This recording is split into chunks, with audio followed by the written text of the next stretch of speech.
안녕하세요. 인터넷 언론사 스페셜타임스의 영상뉴스팀입니다. 이번 소식은 고속열차 사고 재발 방지, 제작사 정비도 참여로 안전관리 강화 관련 뉴스입니다. 정부가 지난 1월 발생한 KTX 차륜 차바퀴 파손 사고와 같은 고속열차 사고의 재발 방지를 위해 고속열차 제작사도 정비에 참여하게 하는 등의 안전 강화 대책을 내놨습니다.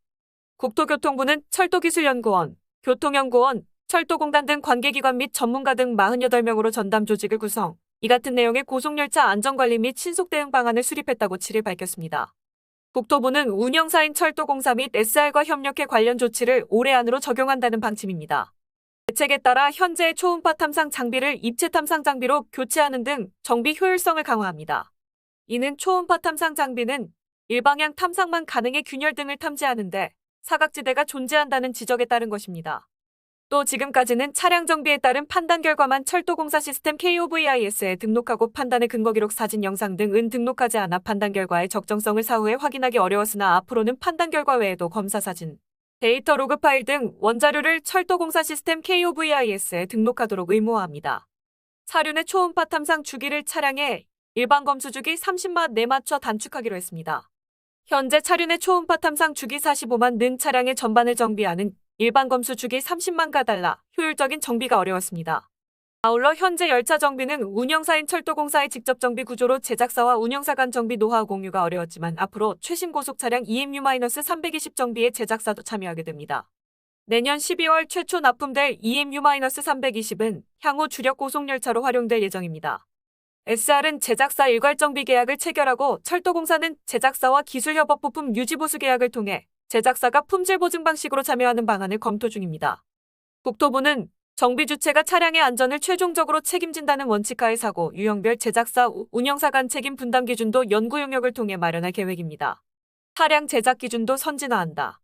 고속열차 안전의 핵심인 주행장치 차륜 차축 대차의 제작 기준 중 새로운 형식인 경우에만 실시하던 선로 주행 시험을 전면 실시로 바꾸는 등 기술 기준을 유럽 수준으로 강화하기로 했습니다. 주행장치를 제외한 나머지 기준들은 TSI 부합화 연구 용역에 따라 선진화할 계획입니다. 국토부는 이번 사고 시 복구 시간이 수시로 변경되면서 이용객 불편이 발생한 것과 관련 비상시 신속 대응 체계도 마련했습니다. 이에 따라 사고 발생 후 1시간 내 운영사 현장 사고수습본부는 복구 시간과 상하선 차단 시간을 제시해야 합니다. 사고 구간이 1km 이상인 경우 2시간 이내 제시하면 됩니다.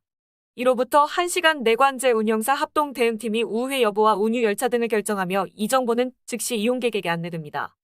국토부는 이용객들이 지연 정보를 쉽게 확인할 수 있도록 모바일 앱과 역사 전광판에 열차 지연 시간을 표시하고 전광판에 표시되는 열차 수도 12개에서 24개로 확대합니다.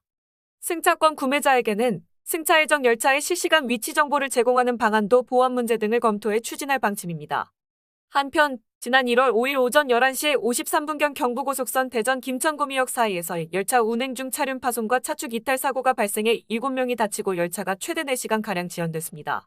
국토부는 사고 직후 교통안전공단의 주행장치 정비 실태 및 안전관리체계 준수 여부 등에 대한 검사 결과를 토대로 동종차종 13편성의 운행을 중지하고 차륜 432개를 교체했습니다.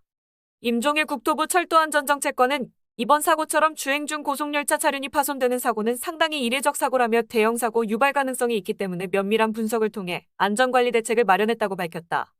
또 비상시 신속 대응 방안을 통해 사고 이후 지연 열차에 대해 신속하고 정확한 안내를 받을 수 있도록 해 이용객들의 불편을 최소화할 것이라고 강조했습니다. 이상 스페셜타임스의 영상뉴스팀이었습니다.